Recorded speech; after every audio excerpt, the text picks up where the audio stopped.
วันนี้นะบูฮูจักมันคนนี้มันผู้ใดมาเก็ตมาเพชรแล้วก็ปันนอนอยู่ต้นมะเพชรนะโอ้เดี๋ยวนี้มะเพชรจะกินเนี่ยเดี๋ยวนี้นะบางน่ะพี่น้องทุกคนน่ะมะเพชรน่ะนี่นะก็จิพาไปเบิ่งดูนี่นั่นเป็นสุกละลายแล้วของมะเพชรคือตัวนั้นเนี่ยนี่นะโอ้สุกละลายแท้ๆนะกินกุ้งเขานางกินคือมัวไม่ขาว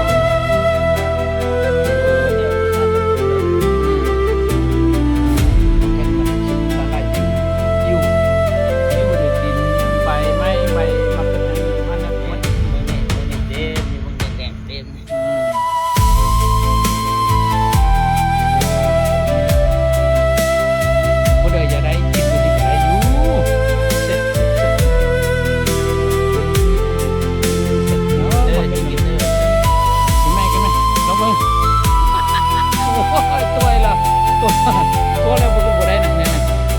เป็ดตัวนี้อะไรแจ้งดีนะ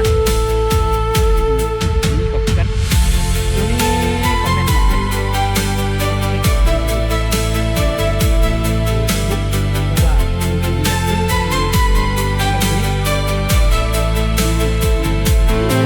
ต้องแค่น่ะกินทั้งวันนะก็ได้กินก็ได้นะ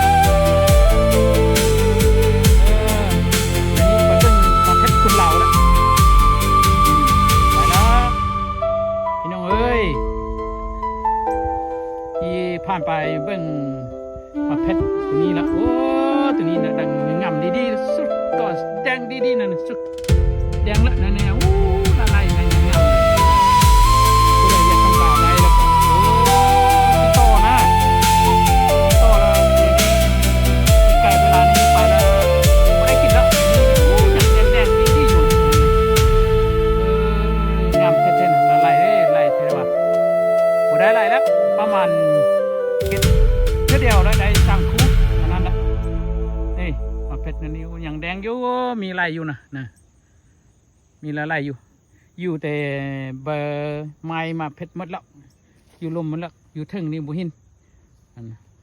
ออกมาลองอยู่เลยนี่อู้งามดีๆนี่นะมาเพชรลายแท้ๆนั่นนะพี่น้องทุกคนเลยอยากติดต่อได้ก็ถ้ามาเดี๋ยวนี้ละไกลเดี๋ยวนี้ไปผมมีละมัน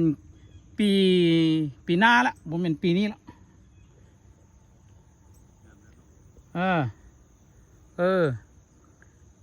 ส่วนอันสุบนอยู่นี่นะ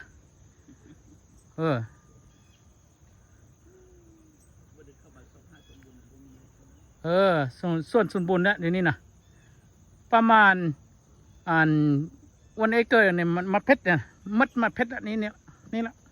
มาเพชรมียังก็มีอยู่นี่ถ้าว่าผู้ใดอยากกินตัวใดก็ติดต่อให้ไปโซหาให้นะ